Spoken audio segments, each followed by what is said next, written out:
Bienvenidos a otro episodio de Estudios Bíblicos Ilustrados. En el pasado episodio hablamos un poco acerca de la teoría de la evolución y de los desaciertos de esa teoría, que lejos de estar demostrada y lejos de carecer de problemáticas, pues ya vimos, tiene muchas y no ha sido demostrada.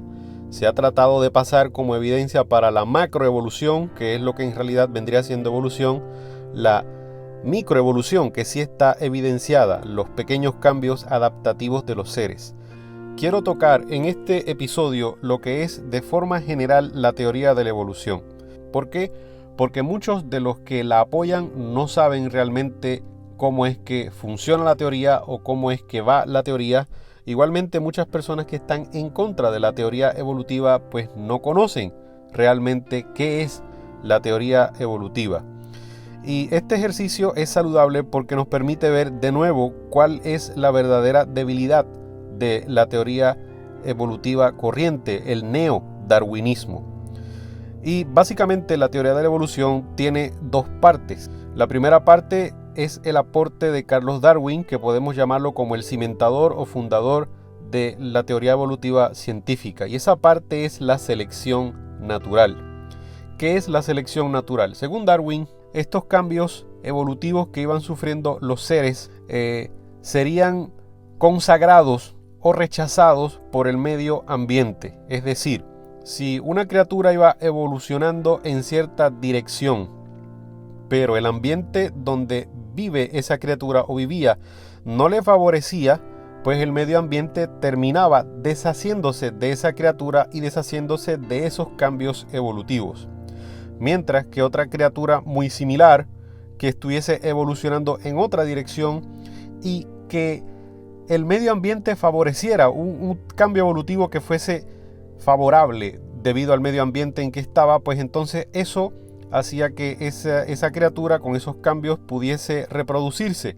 Y entonces así tenemos las extinciones por un lado y las manifestaciones de distintos seres que no fueron descartados por el medio ambiente, sino que fueron apoyados por el medio ambiente en el cual vivían. Todo esto es un proceso no guiado. Y tengo que decir que la selección natural es cierta, es correcta. Podemos coger un ser vivo, cambiarlo de ambiente, de hábitat, y el medio ambiente se va a encargar de que desaparezca por completo. Por otro lado, podemos tener un ser vivo que lo saquemos de su hábitat y lo pongamos en un hábitat que no sea totalmente distinto, pero para el cual no esté totalmente preparado. Y este tal vez podría adaptarse, generar adaptaciones, microevolución que le permita entonces vivir correctamente en ese otro tipo de ambiente y entonces reproducirse y a la larga crear algún tipo de o concretar algún tipo de variedad nueva en cuanto a biodiversidad. Todo esto muy interesante. La selección natural, vuelvo y repito, está comprobada. Parte de la lógica más sana, la podemos ver por todas partes. Podemos ver, por ejemplo, cuando el ser humano mete la mano en el medio ambiente y cosas cambian, pues hay especies que desaparecen, mientras que otras puede que proliferen. Totalmente comprobado y totalmente de acuerdo con Darwin, que dicho sea de paso, a pesar de que no estamos de acuerdo con él en muchas cosas, era un individuo muy inteligente y sí estamos de acuerdo con la selección natural. Pero el neodarwinismo, la teoría evolutiva corriente, no se basa tan solo en selección natural. La parte que crea la evolución es la que se llama mutaciones aleatorias. Mutaciones. ¿Y qué significa eso de aleatorio? Pues es la palabra bonita, sofisticada para decir al azar. Mutaciones al azar.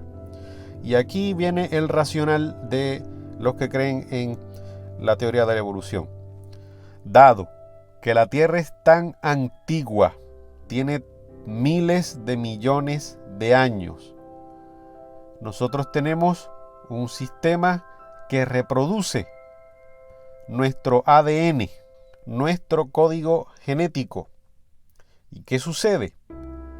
Que de vez en cuando van a ocurrir fallas en esas copias de ADN. del código genético.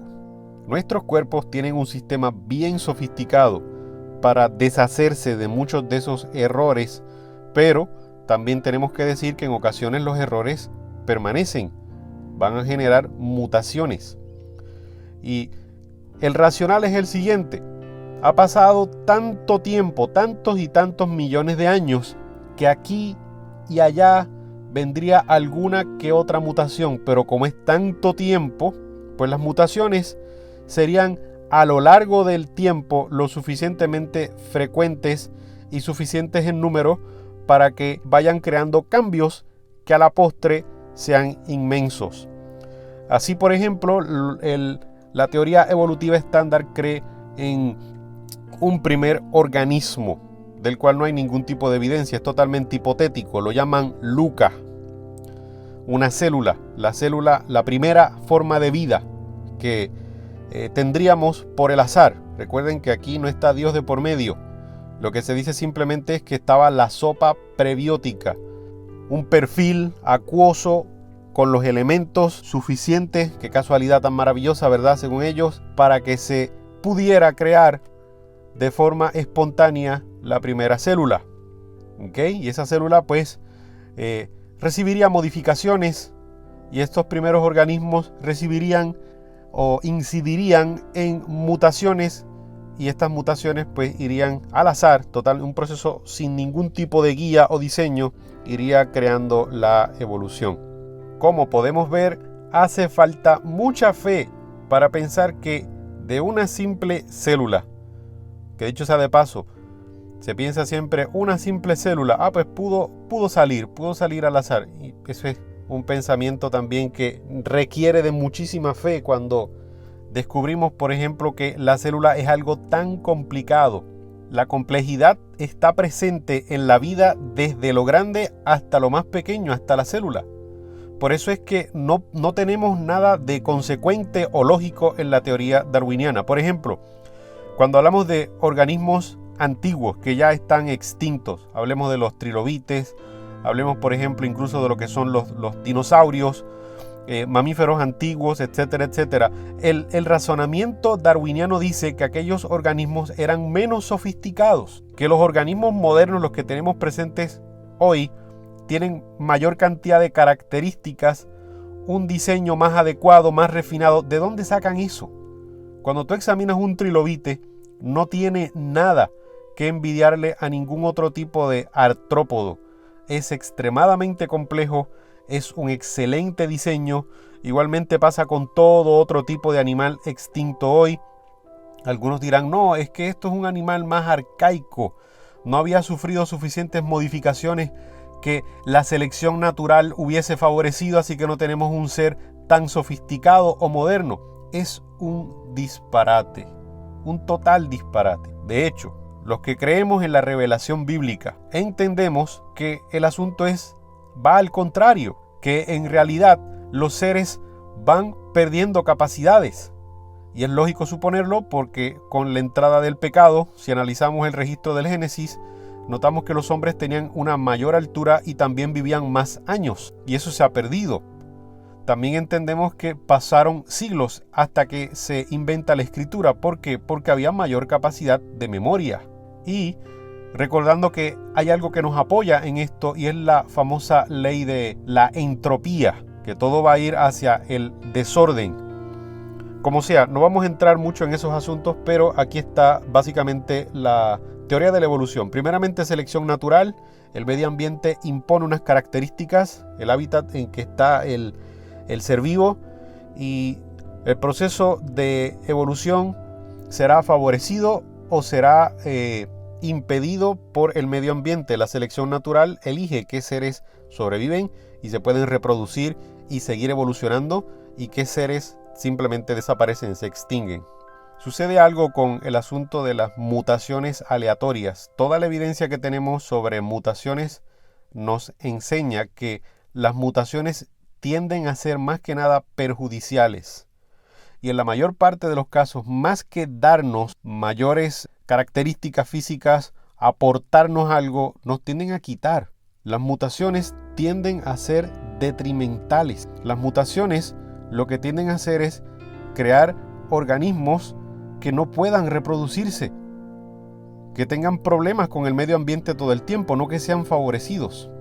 Sí puede que haya alguna que otra pequeña mutación que haya favorecido en un contexto muy limitado, pero en el gran esquema de las cosas, la realidad es que no. Las mutaciones tienden a ser todas de un carácter detrimental, a tal punto que el sistema tiene un diseño para deshacerse de esas alteraciones en la secuencia del ADN y mantener un ADN limpio, en orden como debe ser.